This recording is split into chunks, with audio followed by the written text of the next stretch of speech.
rapport à des prophéties, des choses que l'Éternel et Dieu avait dites sur lui. Et peut-être qu'il ne voit pas cela se réaliser, comment c'est abandonné. Mais toi, tu seras en train de confesser la foi, que Dieu est fidèle, que Dieu est le Tout-Puissant, que Dieu règne à jamais. Prie au nom de Jésus-Christ, prie au nom de Jésus-Christ, prie au nom de Jésus, prie au nom de Jésus. Tu seras en train de prier, dire Seigneur, je suis fidèle, je crois à ce que tu as dit. Même ici, Éternel et Dieu, nous sommes Yahweh, le 27 et le 28. Tu es le maître de tout, tu es le Tout-Puissant, tu es le roi de rois, tu es le Seigneur de seigneurs, tu es le Seigneur de seigneurs, tu es le Tout-Puissant, tu es le roi de rois, tu es le maître qui règne à jamais, tu es le Seigneur qui domine sur toutes choses. Dis Seigneur, je crois ce que tu dis, Yahweh, je crois Éternel et Dieu. Est-ce que tu peux confesser ta foi? Est-ce que tu peux confesser ta foi? Est-ce que tu peux confesser ta foi? Est-ce que tu peux confesser ta foi? Aux ensembles la pénère, solo pénère, sans ensemble, contre Managaï, les ensembles être ensemble, dans son croire que rien n'est impossible à toi. Comme la Bible déclare, rien n'est impossible à Dieu, rien n'est impossible aussi à toi, Yahweh. Je crois, Éternel et Dieu, à ce que tu dis, dans le nom de Jésus. Merci, Éternel et Dieu, parce que tu es le Dieu Tout-Puissant. Parce que tu règnes à jamais. Car tu es le Dieu.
Seul et l'unique vrai Dieu en qui nous pouvons compter, Seigneur.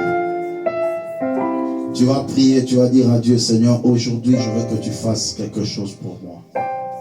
Tu vas dire à Dieu, je veux que tu changes l'histoire de ma vie. Que tu m'amènes dans la position que tu as prévue pour moi et que je jouisse de la grâce.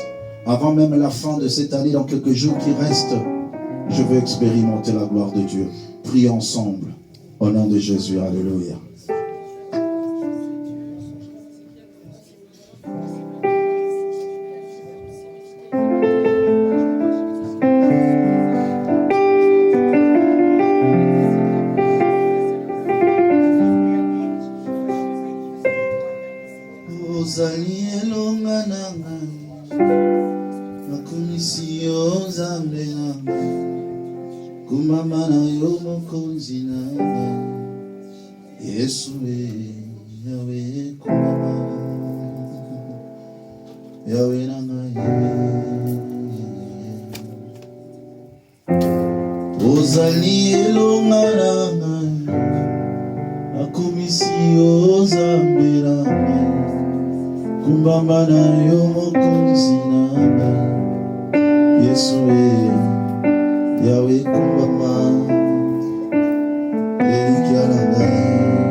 Nous croyons, Seigneur, que nous sommes bénis par ta grâce. Toute personne qui est ici présente, Seigneur, puisse expérimenter ta grâce et ta faveur au nom de Jésus. Alléluia. Oh Seigneur.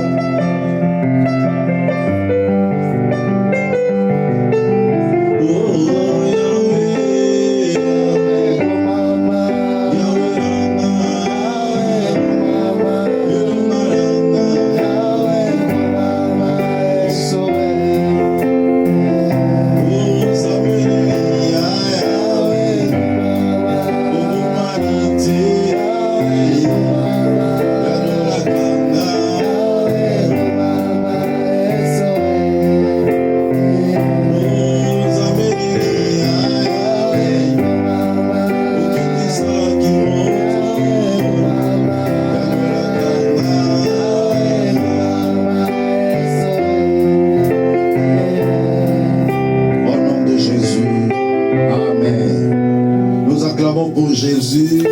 Non, est-ce que tu peux acclamer encore? Acclamer Jésus, acclamer le roi de gloire, acclamer le Dieu tout-puissant, acclamer celui qui règne jamais et qui agit en nous. Gloire à Dieu, sois mon interprète auprès de ton frère, ta soeur, dis-lui que tu es béni parce que tu es là cet après-midi. Saluons-nous avec amour et avec joie.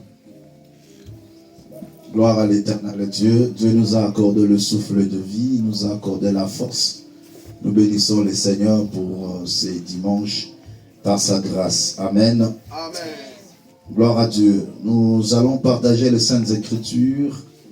Le thème qui nous a été proposé par la grâce du Seigneur s'intitule « Le 4 robes de Joseph » où on peut utiliser le langage des tuniques, 4 tuniques de Joseph. Alors je vais introduire mon message en disant ceci.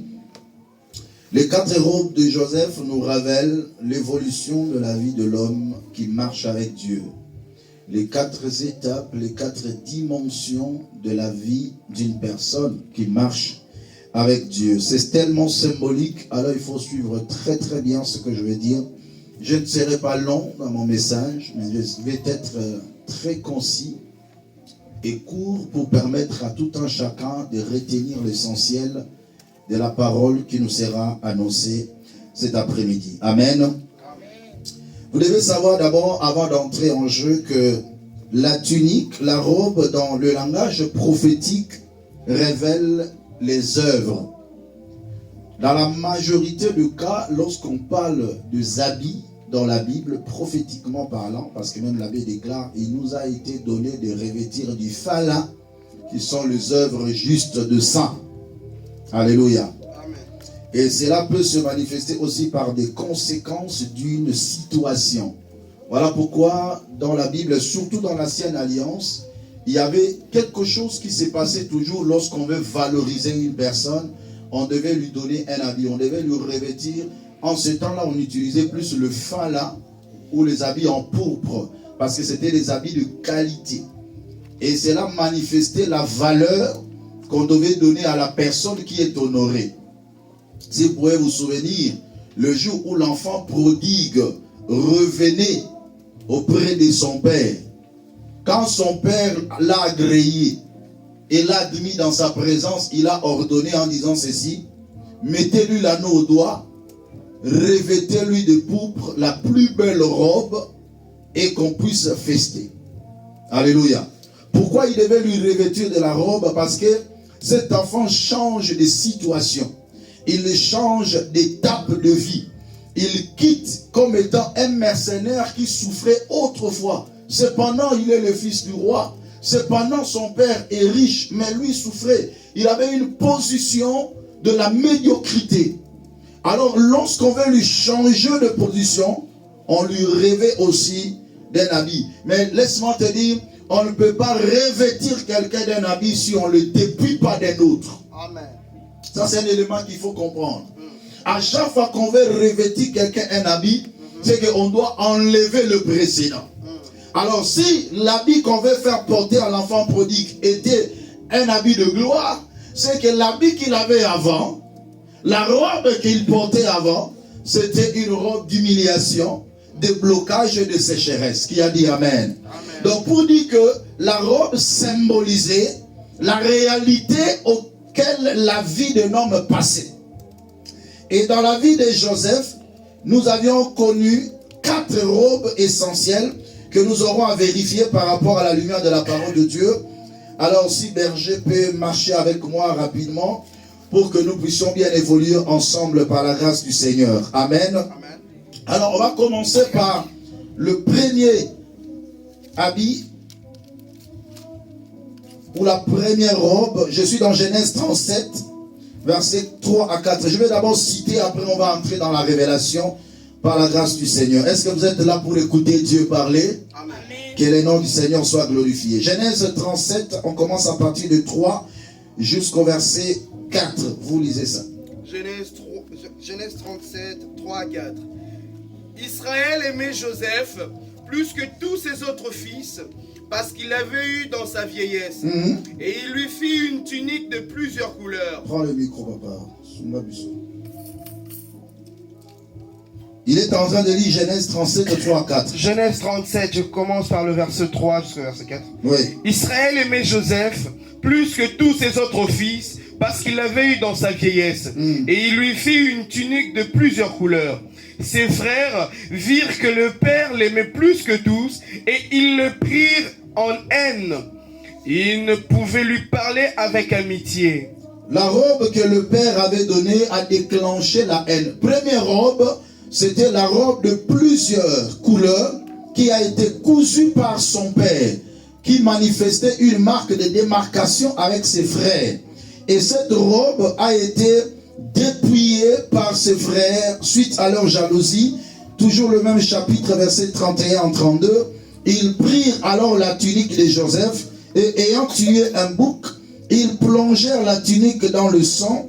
Ils envoyèrent à leur père la tunique de plusieurs couleurs en le faisant dire: voici ce que nous avons trouvé. Reconnais si c'est la tunique de ton fils ou non. Jacob l'a reconnu et dit: c'est la tunique de mon fils. Une bête féroce l'a dévoré. Joseph a été mis en pièces. Parole du Seigneur. Amen. Donc la première robe de Joseph, c'était celle qui a été cousue par son père, donnée par son père, mais dépouillée par ses frères suite à leur jalousie. Est-ce que vous êtes d'accord avec moi? Amen.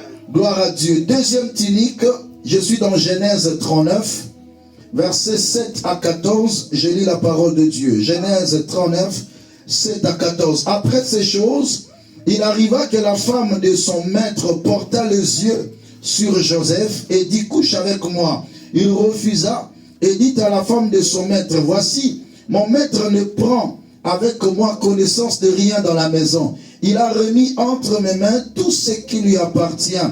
Il n'est pas plus grand que moi dans cette maison, et il ne m'a rien interdit excepté toi, parce que tu es sa femme.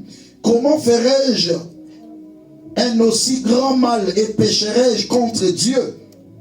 Quoiqu'elle parlât tout le jour à Joseph, il refusa de coucher auprès d'elle, d'être avec elle. Un jour qu'il était entré dans la maison pour faire son ouvrage et qu'il n'y avait là aucun des gens de la maison, elle le saisit par son vêtement en disant: couche avec moi. Il lui laissa son vêtement dans la main et s'enfuit au dehors. Parole du Seigneur. Amen. Verset 13, il dit: lorsqu'elle vit qu'il lui avait laissé son vêtement dans la main et qu'il s'était enfui dehors, elle appela les gens de la maison, de sa maison, et elle leur dit: voyez, il nous a ramené un Hébreu pour se jouer de nous. Cet homme est venu vers moi pour coucher avec moi, mais j'ai crié à haute voix. Parole du Seigneur. Amen. Deuxième robe de Joseph, parce que la première a été déjà détruite par ses frères, dépouillée par ses frères, lorsqu'il est arrivé chez Potiphar, en tant qu'esclave, Potiphar aussi lui a remis une robe. Alléluia. Mais malheureusement, cette robe a été dépouillée par la femme de Potiphar lorsque Joseph refusa de commettre le péché avec la femme de son maître. Ça, c'est deuxième tunique. Alléluia. Est-ce qu'on peut encore avancer? Troisième tunique ou troisième robe de Joseph, c'est celle reçue en guise de prisonnier et un jour enlevée suite à l'ordre du roi. La robe qu'il avait reçue en tant que prisonnier. Verset 19. Après avoir entendu les paroles de sa femme, je suis toujours au Genèse 39, après avoir entendu les paroles de sa femme qui lui disait, voilà ce que m'a fait ton esclave. Le maître de Joseph fut enflammé de colère, prit Joseph et le mit dans la prison, dans le lieu où les prisonniers du roi étaient enfermés. Il fut là en prison. Il fut là en prison. Gloire à Dieu. Chapitre 40, verset 14. Chapitre 40, verset 14. Mais souviens-toi de moi quand tu seras heureux et montre-toi, je te prie, de la bonté à mon égard. Parle à ma faveur à Pharaon et fais-moi sortir de cette maison. Bien-aimé dans le Seigneur, la troisième robe est sous-entendue. Pourquoi c'est sous-entendu? Parce que la Bible ne l'a pas mentionné clairement. Mais nous savons une chose, que chaque prisonnier a une référence en termes d'accoutrement. Toute personne qui entre dans une prison, il doit nécessairement ou obligatoirement porter un habit de prisonnier qui devait lui différencier avec d'autres personnes qui viennent ou qui viennent rendre visite aux prisonniers. Mais ce qui est encore plus grave dans sa vie, on lui a mis dans la prison des notables, la prison des grandes personnes, parce que en ce temps-là, Potiphar était parmi aussi des grands en Égypte. Donc lorsqu'il prend son esclave pour le mettre dans une prison, il ne peut pas aller le mettre dans n'importe quelle prison. Il doit le mettre dans la prison où il y a aussi les prisonniers du roi qui sont à l'intérieur. Qui a dit Amen. Amen. Et donc c'est ce qui a été fait. Je vais terminer avec la première partie, quatrième robe. Je suis dans Genèse 41, verset 38 à 43. Genèse 41 plutôt, verset 38 à 43, il est écrit, et Pharaon dit à ses serviteurs, trouverions-nous un homme comme celui-ci, ayant en lui l'esprit de Dieu? Et Pharaon dit à Joseph, puisque Dieu t'a fait connaître toutes ces choses, et il n'y a personne qui soit aussi intelligent et aussi sage que toi, je t'établis sur ma maison, et tout mon peuple obéira à tes ordres. Le trône seul m'élèvera au-dessus de toi. Pharaon dit à Joseph, vois, je te donne le commandement de tous les pays d'Égypte. Pharaon ôta son anneau de la main et le mit à la main de Joseph. Il le revêtit d'habits de fin lin et lui remit un collier d'or au cou. Il le fit monter sur le char qui suivait le sien, et l'on criait devant lui à genoux. C'est ainsi que Pharaon lui donna le commandement de tous les pays d'Égypte. Il dit encore à Joseph, je suis Pharaon, et sans toi, personne ne lèvera la main, ni les pieds dans tous les pays d'Égypte. Parole du Seigneur. Est-ce qu'on peut acclamer pour cette parole? Voilà, c'est important que je fasse un peu cette démarche dans la parole de Dieu. Et je vais résumer afin d'entrer dans l'interprétation de la parole de Dieu.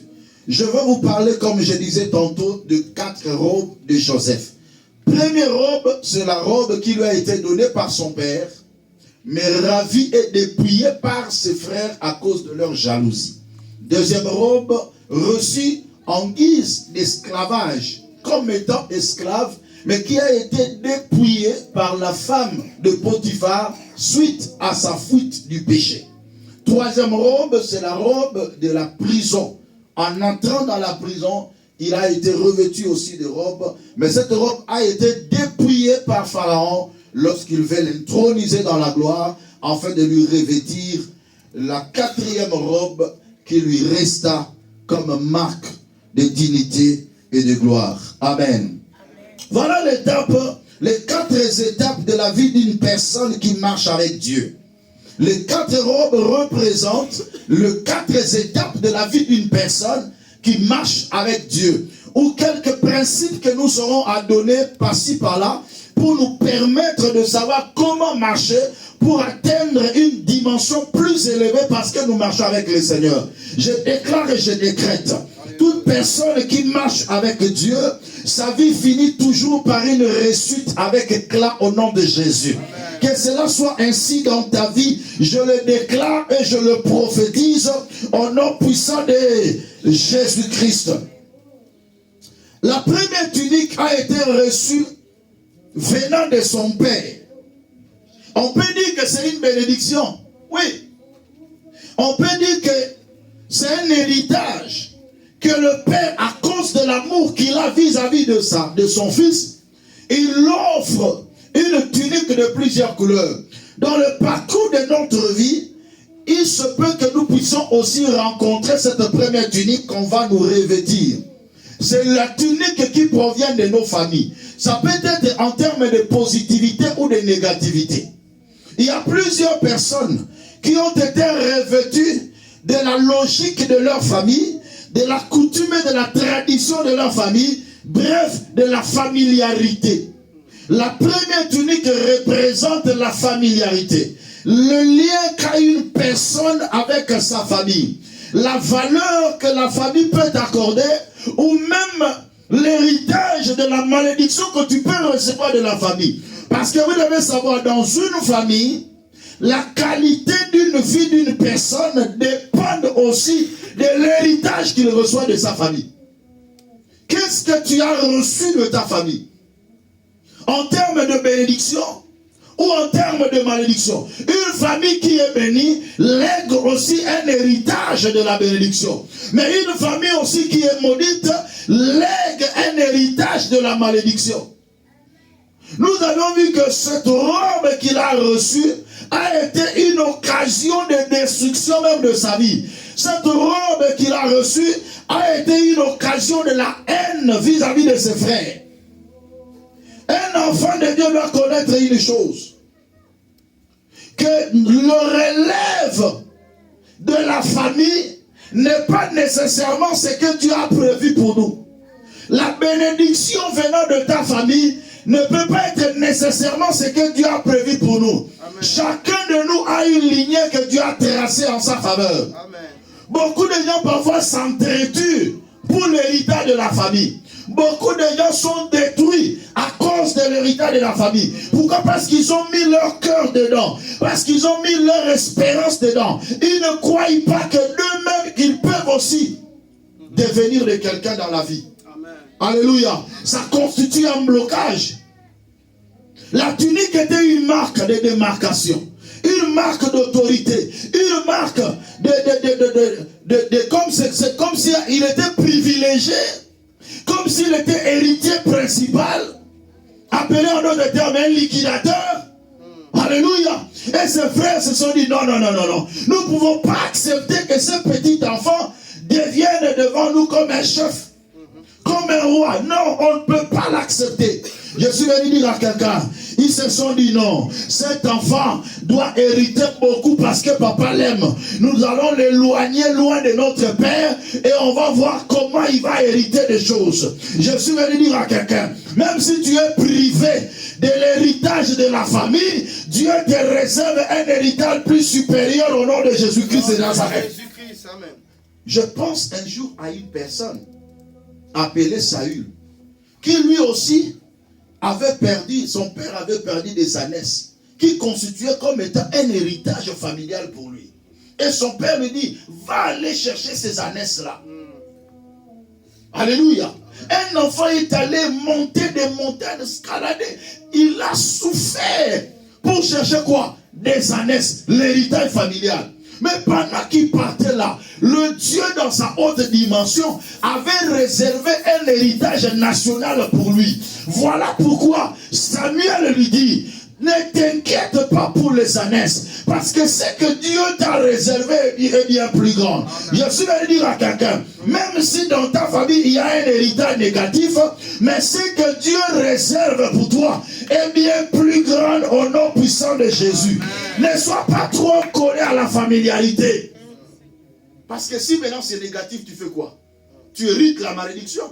Mais la Bible déclare dans Jean 1, verset 12 à 13, Mais à tous ceux qui l'ont reçu, à ceux qui croient en son nom, il a donné le pouvoir de devenir enfants de Dieu, lesquels sont nés non du sang, ni de la volonté de la chair, mais de Dieu. Quand quelqu'un est déjà né de nouveau, il y a un brisement qui se fait. Il y a une rupture entre tout ce qui est malédiction, tout ce qui est négatif de la famille. Je déclare au nom de Jésus que cette rupture soit constatée afin que le lien du sang ne t'apporte aucune malédiction dans ta vie et dans ta maison. Je le déclare au nom de Jésus-Christ. La première tunique, la tunique de la familiarité. La première tunique, c'est la tunique de la tradition qu'il faut abandonner parce que tu es devenu enfant de Dieu. Bien aimé, on lui a dépouillé. Vous savez, un jour le berger avait prêché sur le dépouillement.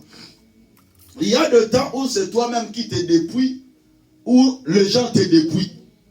Vous savez, Joseph, on ne pouvait jamais lui dire, dépouille ta tunique parce qu'il y a un héritage plus grand qui t'attend. Il n'allait pas accepter. Il se contentait de l'amour du Père. Il se contentait de la bénédiction du Père. Mais devant eux, il y avait 7 ans de famille qui devaient arriver. Alors il a fallu que Dieu fasse quelque chose pour qu'il soit maintenant dépouillé. On est que lui-même se dépouille. Je dis au nom de Jésus-Christ, par la croix du Seigneur, tu as été dépouillé du pouvoir ancestral. Amen. Tu as été dépouillé de la malédiction de famille. Amen. Voilà pourquoi ce jour-là, il a fallu qu'un bouc meure pour que Joseph soit dépouillé de cette tunique. On dit, mais si on enlève seulement la tunique simple, on n'aura pas de raison. Il faut d'abord tuer le bouc pour que la tunique soit enlevée. Je suis venu dire à quelqu'un, Christ était mort pour que la malédiction soit enlevée de ta vie. Christ a été crucifié à la croix pour que toi tu ne sois plus maudit. Tu n'es plus maudit de la malédiction de la famille. La mort du bouc entraîne le dépouillement de la tunique de Joseph. Oh mon Dieu, est-ce que je suis en train de parler à quelqu'un? Non, je suis en train de parler à quelqu'un. Là où le bouc est tué, la raison de la mort du bouc, c'est pour qu'on puisse dépouiller Joseph de sa tunique. Mais est-ce que tu sais que Jésus-Christ est déjà mort? Mais pourquoi tu portes encore la tunique de ton père? Non, je viens dépouiller cette tunique-là. Cette malédiction de famille. Oh, dans notre famille, on ne se marie pas. Dans notre famille, on ne trouve pas du travail. Dans notre famille, on n'enfante pas. À cause de la mort de Jésus, je viens te dépouiller de cette tunique. Alléluia. Là de son côté, on tue le bouc. De l'autre côté, on le dépouille de la tunique. Oh mon Dieu. Est-ce que je peux parler à l'oreille d'un enfant de Dieu? Non, je peux parler dans l'oreille d'un enfant de Dieu. En lui disant ceci, Christ est mort. Pourquoi tu dois porter encore cette tunique? On doit te dépouiller de ça. Christ est mort. Un bouc est déjà mort à ta place. Alors qu'est-ce qu'on doit faire? Le problème ici, c'est que ce qui te bloque, c'est la tunique. Si la tunique est dépouillée, toi tu pars dans une grande destinée.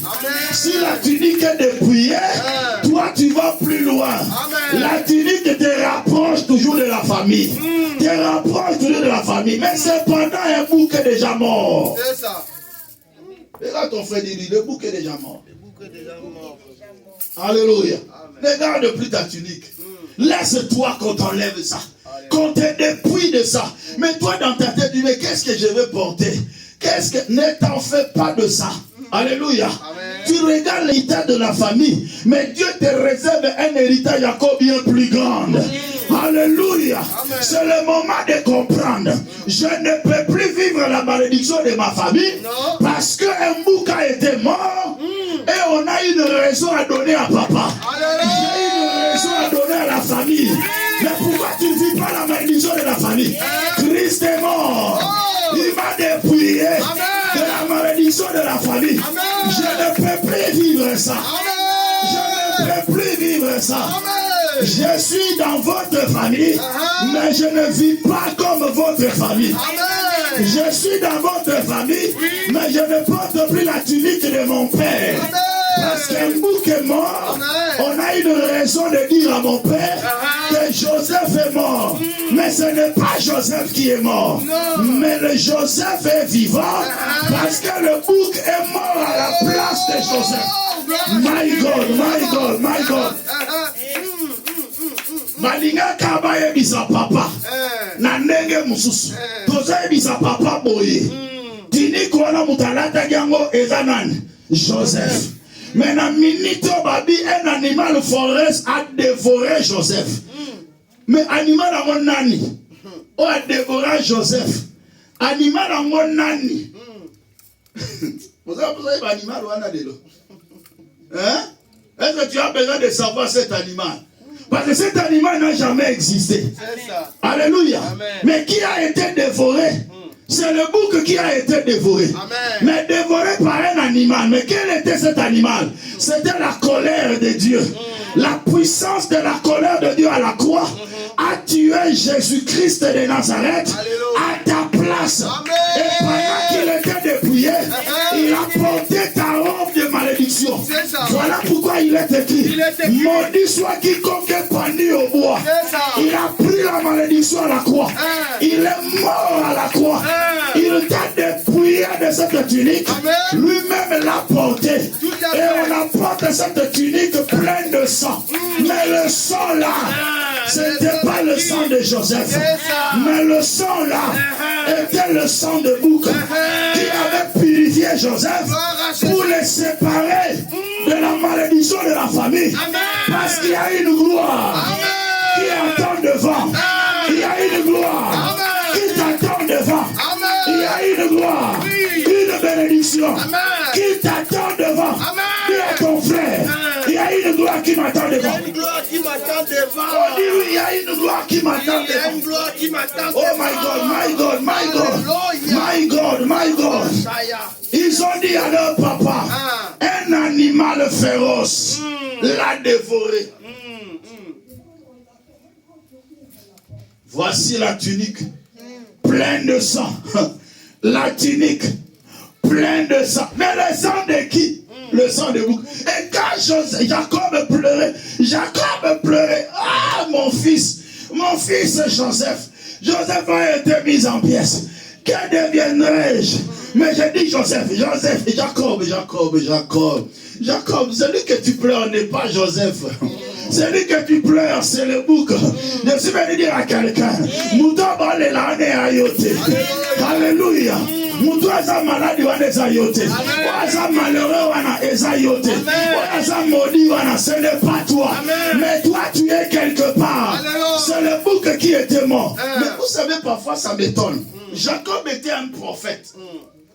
Jacob avait interprété le songe de Joseph en disant ceci: faut-il que nous venions, moi, ta mère et tes frères, se prosterner en terre devant toi? Mais j'ai dit, Jacob, tu ne t'es pas encore prosterné, mais pourquoi tu pleures? Mais n'est-il pas, tu es un prophète. Ce que tu as déclaré n'est pas encore accompli. Alléluia. Mais tu avais dit, il faut que nous venions. Tu prophétises, tu déclares, tu interprètes un songe correctement. Mais Jacob a oublié cela. Jacob commence à pleurer. Un homme choisi par Dieu, on ne pleure pas si la prophétie de Dieu n'est pas encore accomplie dans sa vie. Alléluia.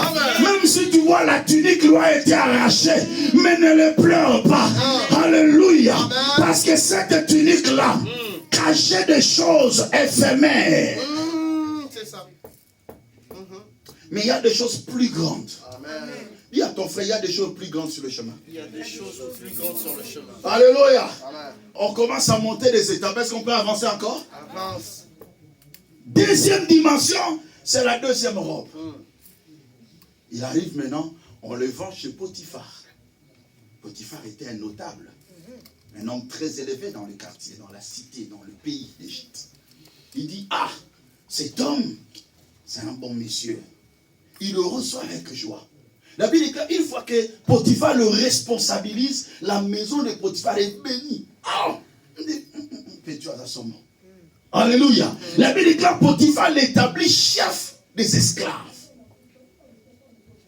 Allez-y comprendre. Comment un chef des esclaves devait porter? Il avait le robe ou la robe des chefs des esclaves. Et il vivait bien dans cette maison, bien gâté. Alléluia.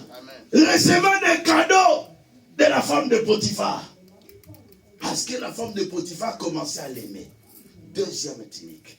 La Bible déclare, la femme de Potiphar veut coucher avec lui. Jacob regarde. Ah, on lui fait des promesses. Les petits seront cédés ma ramebonga. Nous garantir vie na yo. Nous bongisa yo. Alléluia. Non, je veux te gâter. Je veux te faire du bien. Accepte seulement ici. Tout va changer. Jacob regarde la femme de son maître. Il dit, oh, tu es la femme de mon maître. Mon maître m'a tout donné. Il m'a donné une position. Il m'a donné la responsabilité de sa maison. Mais sauf toi. Mais il dit, mais si tu couches avec moi, tu auras plus que ça. Il lui montra un peu la gloire. Mais une gloire toujours éphémère. La Bible déclare ceci. Un jour, il n'y avait pas de gens. Cette femme s'est jetée sur ce petit enfant. Il lui serre entre ses bras. La Bible déclare, Joseph s'est enfui. Mais pendant qu'il fouillait, la femme a arraché la tunique de Joseph. Alléluia. L'enfant était en train de fuir. La tunique est restée, bien aimée dans le Seigneur. La femme prend la tunique. Elle sort, elle commence à crier. Regardez cet hébreu comment amené ici. Il a voulu abuser de moi. Tous les gens sont venus dire, tata, qu'est-ce que tu as fait? Mais entre-temps, lui s'était enfoui. Dans le langage de leadership, on appelle ça une preuve mensongère. J'ouvre une parenthèse. J'ouvre quoi? Une parenthèse. Dans la vie, avant de condamner quelqu'un, il faut toujours avoir le discernement, même s'il y a une preuve. Parce que les preuves mensongères existent. Qui pouvait nier que Joseph a voulu violenter cette femme? Qui pouvait nier? Pourquoi? Parce qu'il y avait une preuve. Mais quelle preuve? Une preuve mensongère. Ça existe dans le parcours de la vie. Vous êtes en couple. Faites très attention avec les preuves mensongères. Mutuba vous la canela libala na yo. Abonzaka. Oga wa texo mo ekoti tio. Oyabi mutula makolote. Yo kama loba na kati. Yo bebi fuya. Ogo fuya na téléphone na tata batuna to mama ba. Okoma kuna we. Preuve. Mais quelle preuve? Mensongère. Faites très attention, il faut avoir le discernement. En toutes choses, j'ouvre votre esprit. Il faut avoir le discernement. Parce que celui qui va te détruire est prêt à tout. Le discernement. Il faut le comprendre. Est-ce que quelqu'un est en train de comprendre ça? Ça, c'est très important. Très important. À suivre. À suivre. Hein? Parlons maintenant de cette tunique-là. Deuxième tunique. Si Joseph, pendant qu'il fouillait, et qu'il a senti que ma tunique est restée, qu'est-ce qui va arriver? Non, il faut que je retourne. Parce que ce que Yindi vit dans le Samoué. Mais ce que la batterie tunique vit dans le Bongi. C'est ça le péché. Deuxième tunique, c'est la tunique du péché.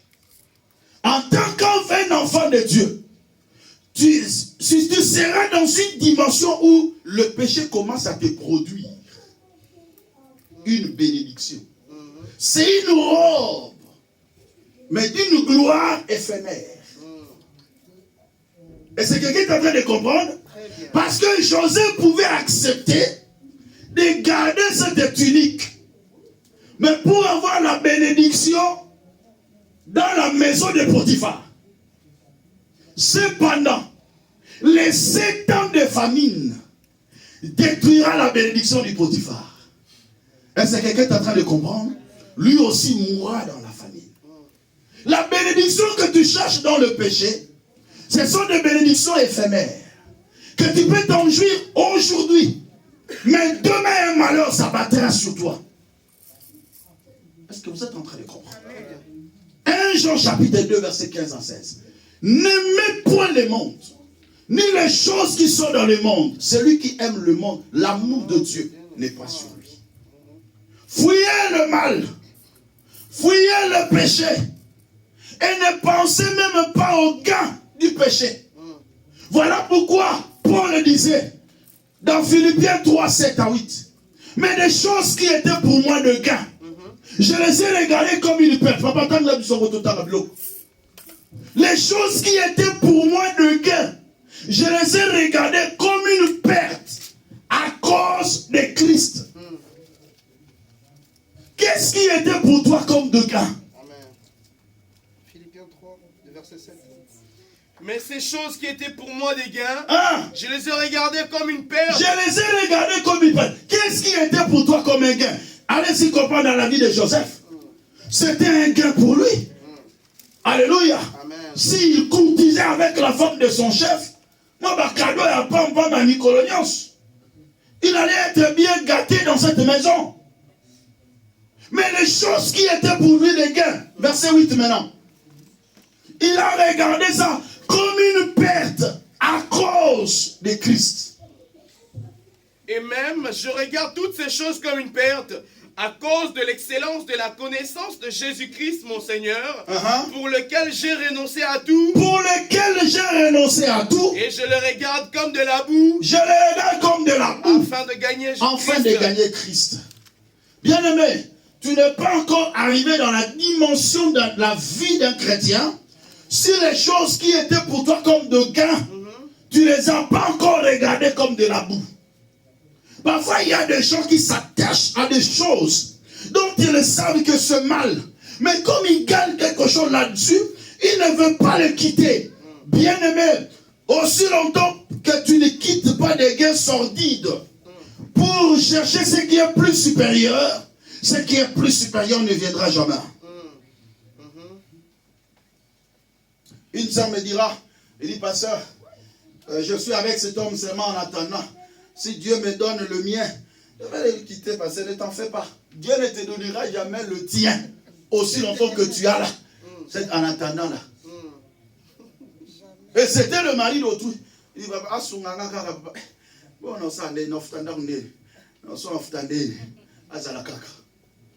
aussi longtemps que tu as ça, c'est une robe. Mais robe d'esclave. L'esclave est en train de jouir de bénédictions, mais tu es esclave.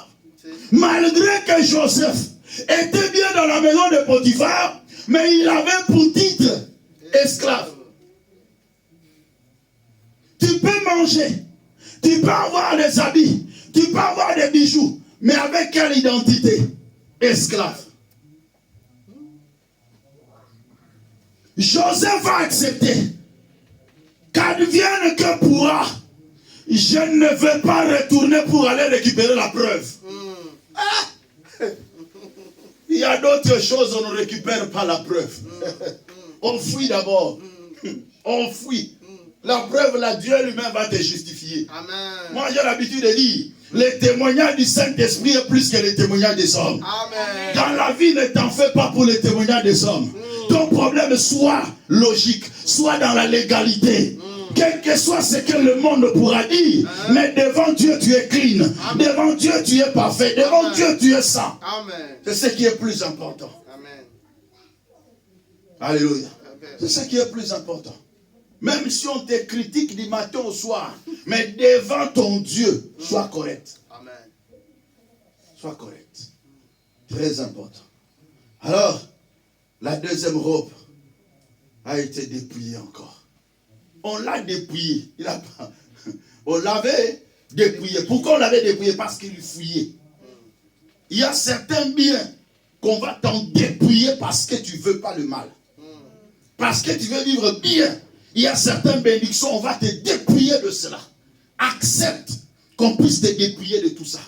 Mais pourvu que tu accèdes à la gloire. Alors, à chaque fois que on quitte la robe de l'esclavage, ce qui va venir après, c'est la robe de la prison. Troisième robe, c'est la robe de l'humiliation. Toute personne, allez-y comprendre, ça arrive dans la vie de plusieurs personnes. Et regardez-moi, suivez-moi bien. Beaucoup de gens qui ont abandonné le mal à cause de Dieu. Et juste après ça, ils vivent des moments sombres de leur vie. Pourquoi cela arrive? Parce que le diable veut tout simplement te dire, c'est quelqu'un qui est en train de comprendre, hein? Très bien. Tu abandonnes le mal, tu t'attaches au Seigneur, mais la souffrance s'amplifie. Ce n'est pas en vain que cela se fait. Ce n'est pas en vain. Le diable veut que tu puisses retourner.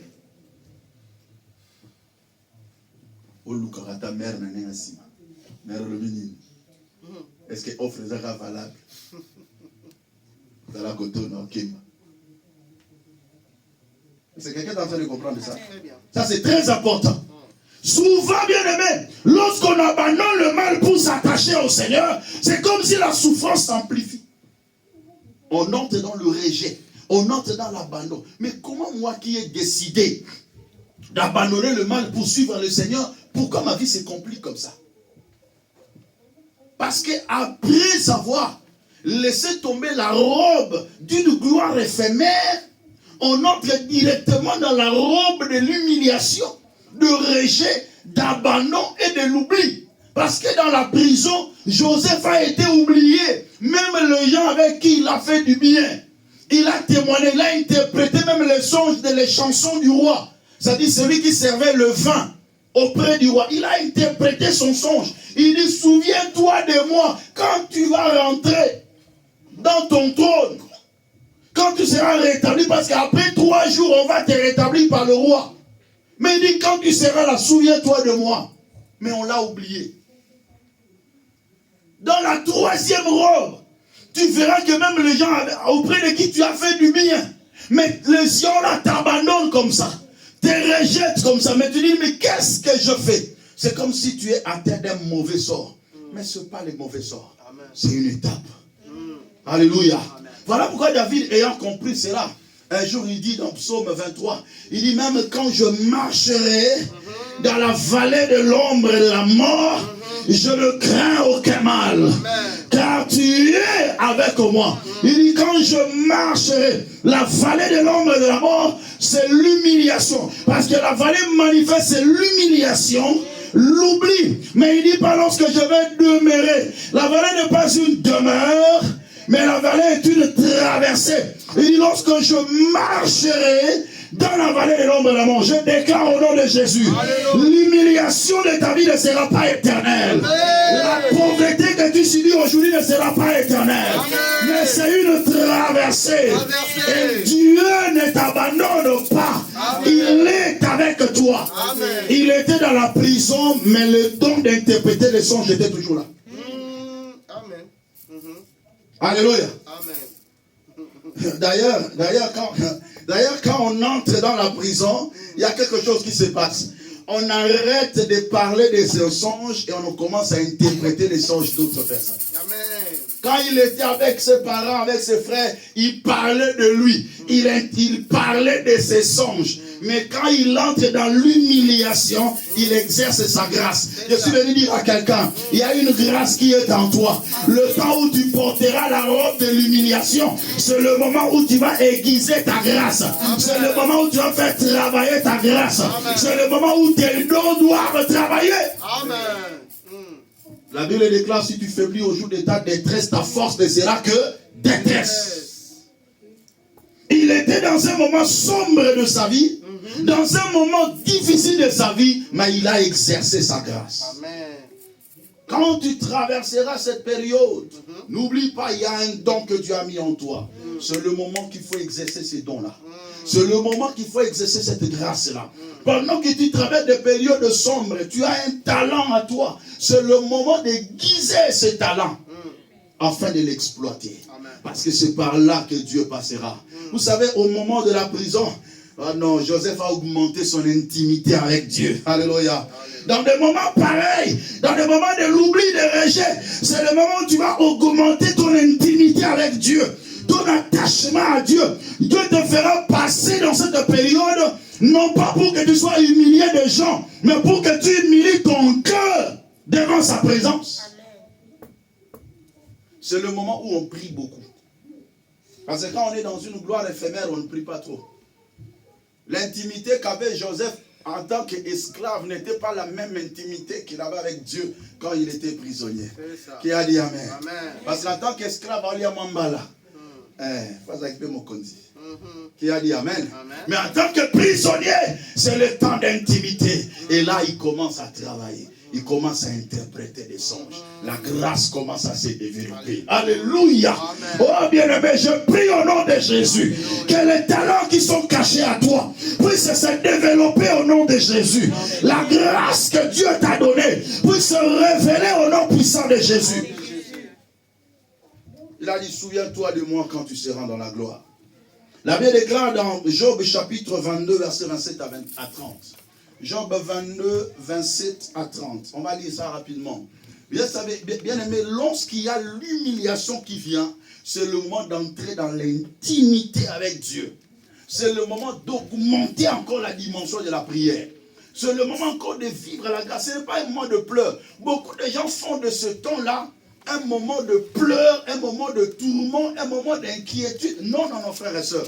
Au contraire, c'est un moment où tu dois t'attacher plus à Dieu. Le moment de l'humiliation. Gloire à l'Éternel. Donc on va lire Job chapitre 22, verset 27 à 30. Prends le micro s'il vous plaît. Allez-y. Job 22, verset 27 à 30. Tu le prieras, et il t'exaucera, et tu accompliras tes vœux. À tes résolutions répondra le succès. Sur tes sentiers brillera la lumière. Écoutez maintenant ça. Vienne l'humiliation. Tu prieras pour ton relèvement. Dieu secourt celui dont le regard est abattu.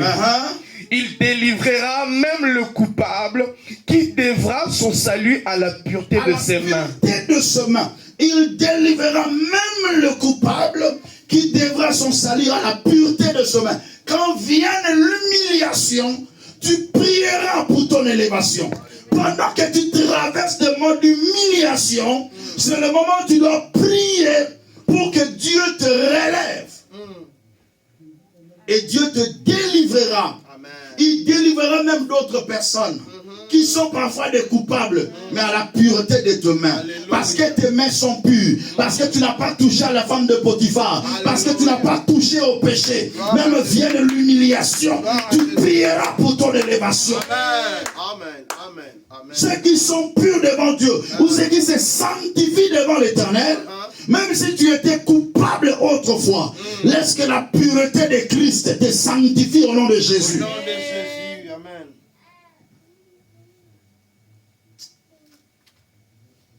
Laissez-moi vous dire, malgré qu'il était dans la prison, avec la robe de prisonnier, mais il était toujours le chef des prisonniers.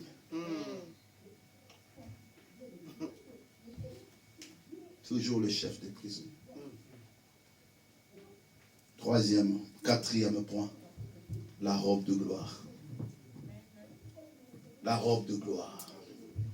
Il y a un temps où même ceux qui t'ont rejeté, ceux que tu as aidés, n'ont pas pu témoigner en ta faveur. Mais ta grâce criera. Amen. Ton temps va crier. Ta grâce va crier. Tes œuvres vont parler en ta faveur. Bien-aimé, Joseph était dans la prison, mais la grâce a intercédé en sa faveur. Amen. La grâce a intercédé. Un jour, Pharaon a rêvé 2 songes similaires. Personne n'était capable d'interpréter. Et les chansons du roi se souviennent maintenant. Vous savez, lorsque Dieu commence à te faire du bien, il va réveiller les souvenirs dans le cœur de plusieurs. Je prie au nom de Jésus qu'une personne qui est porteur de ta bénédiction, La puissance des souvenirs agisse dans son esprit. Au nom puissant de Jésus. Car Dieu utilisera toujours des gens pour ton élévation. Il dit, oh roi, je connais, il y a un homme dans une prison. Il m'a fait du bien. Il a interprété mon songe, qu'on l'appelle. Parce qu'il a l'esprit d'un Dieu. On est allé appeler Joseph. Pendant qu'on est venu, Joseph était là, Robo Sharaba Sandeka. Alléluia. Dans la prison, en intimité avec Dieu, on l'amène directement devant le roi. Le roi le regarde. Es-tu Joseph? Oui, je suis Joseph. On m'a dit que tu interprètes des songes. Voilà le songe que j'ai eu. Il lui dit, oh roi, vis éternellement. Les deux songes sont similaires. Voici l'interprétation. Il y aura 7 ans de famine. Il y a 7 ans d'abondance qui sera suivi de 7 ans de famine. Qu'est-ce qu'on doit faire? On doit mettre des provisions de 1/5 à chaque récolte pour racheter les 7 ans de famine qui viennent. Il faut faire de magasins. Il a donné le schéma. Il a donné les orientations.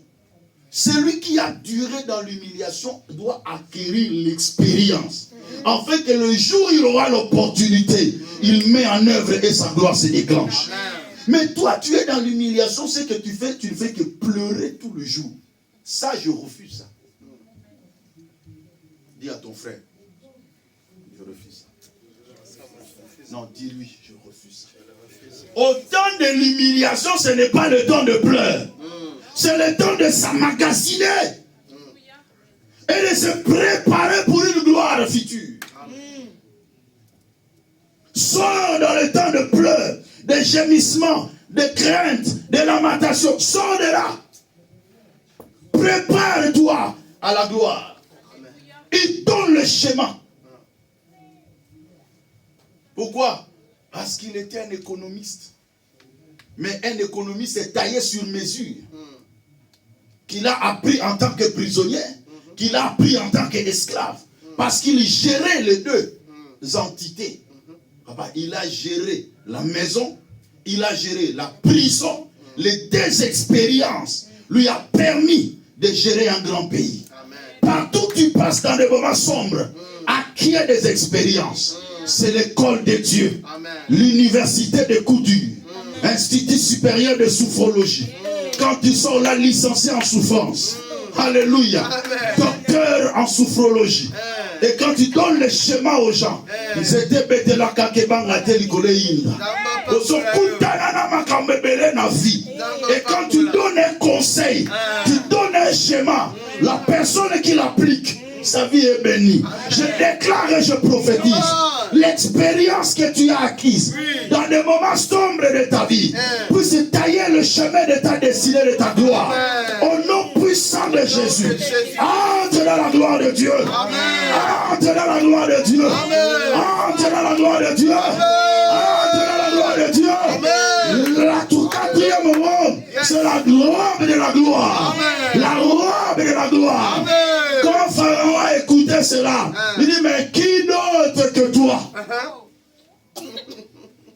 Qui d'autre que toi? Parce qu'il avait dit que Pharaon puisse choisir quelqu'un. Mais il dit, mais quelqu'un, mon ami, si ce n'est toi, ton poste est à toi.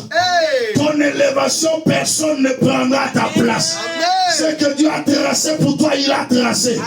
Parce que dans ta vie, tu as deux dimensions. Tu as la dimension de gerbe, mais tu as aussi la dimension d'étoile. Arrange-moi ça. Tu as la dimension de gerbe, mais tu as aussi la dimension d'étoile. Parce que Joseph, depuis le commencement, il avait deux songes. Il dit, nous étions alliés de gerbe. C'est qu'il était le gerbe. Mais dans la deuxième dimension, il dit, il y avait les étoiles. C'est qu'il était étoile. Dans ta vie, bien-aimé, tu as des dimensions. Tu es gerbe, mais tu es aussi étoile. Or que le gerbe, on peut la toucher. Le gerbe, on peut la froisser. Le gerbe, on peut la détruire facilement. Mais une étoile, qui peut le toucher? Qui peut l'obscurcir? Qui peut le détruire? Qui peut détruire l'étoile? Dans ta vie, bien-aimé, tu as des dimensions. Les gerbes, ce sont des conditions de la vie. Mais l'étoile, c'est la position que Dieu a placée dans ta destinée. Un homme de la destinée a deux dimensions dans sa vie. Il a la dimension des conditions de la vie, mais il a aussi la dimension de la position que Dieu a tracée. Alors regardez la vie de Joseph. Dans les conditions, il était haï par ses frères, mais dans la position, il était chef de ses frères. Il évolue encore. Dans la condition, il était prisonnier, mais dans la position, il était chef de prisonnier. Dans la condition, il était esclave, mais dans la position, il était chef des esclaves. Donc si tu es chef, tu resteras chef. Et à la finalité, c'est ce qui va se confirmer. Je déclare, même au moment de ton humiliation, mais ta position restera intacte. Car personne ne pourra toucher à ta position. Le diable a malminé la vie de Joseph, mais il n'a pas touché à sa position. Non, amen. Haï par ses frères. Esclave, prisonnier, mais la position reste le même. Chef de ses frères, chef des esclaves, chef des prisonniers et chef de la nation. Gloire à Jésus. Si tu es chef, tu resteras chef. Ce que Dieu a placé pour toi, personne ne peut le détruire. Ce que Dieu a prévu pour toi, personne ne le détruira. Au nom puissant de Jésus, la quatrième robe qu'il avait portée, personne ne pouvait encore l'arracher.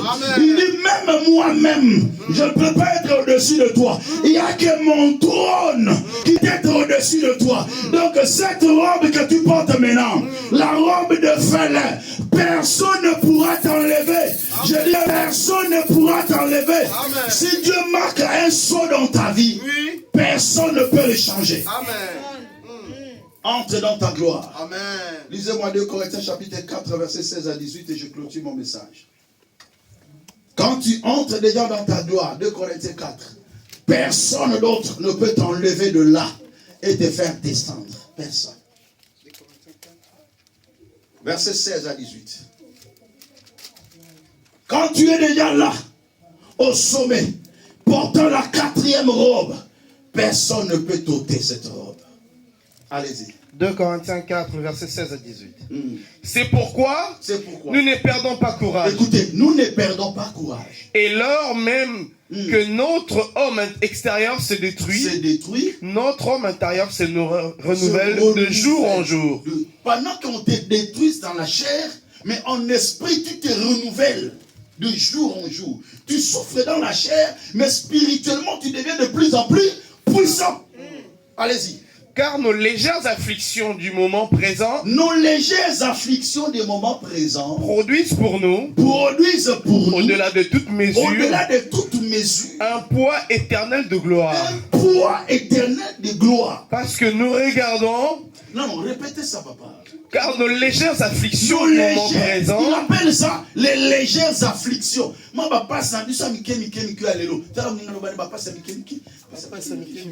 Alléluia. Nos légères afflictions du moment présent produisent. J'aime cette phrase-là. Donc, comment la souffrance peut produire? Je prophétise au nom de Jésus. Que ta souffrance produise un poids éternel de gloire. Que ta pauvreté produise un poids éternel de la richesse. Que ton célibat produise un poids éternel de mariage stable et bénissant. My God. Vos légères afflictions du temps présent produisent au-delà de toute mesure un poids éternel de gloire. Donc plus il est dans la prison, plus il y a un poids de gloire qui l'attend. Je prophétise sur toi. Il y a un poids de gloire qui t'attend devant. Au nom puissant de Jésus. Un poids de gloire que personne ne va empêcher d'arriver. Non, je dis personne ne va empêcher d'arriver. Ce poids de gloire sur toi. Ce poids de bénédiction. Même si les démons s'assemblaient, ils ne peuvent pas l'empêcher. Parce que ça vient avec un poids. Ça pèse un poids éternel de gloire. Parce Parce que nous ne regardons pas à ce qui est visible. Ce qui est visible sont passagers. Mais ce qui est invisible sont éternels. Nous ne regardons pas ce que nous voyons aujourd'hui. Aujourd'hui, je vois des légères afflictions, mais demain, je vois un poids éternel de gloire. Alléluia. Parce que personne ne connaît le poids de la gloire qui t'attend devant. Alors sors de tes pleurs, sors de tes soucis. Dis en toi-même, il y a un poids éternel de gloire qui m'attend. Est-ce que quelqu'un peut acclamer en se levant? Tu te lèves et tu es en train d'acclamer. Tu es en train d'acclamer, tu es en train d'acclamer Jésus. Oh non, tellement bête à ma boca bien. Acclame pour Jésus. On va chanter ces cantiques. Alléluia. Aliase yangaina yo papa lula. Maboko la boko.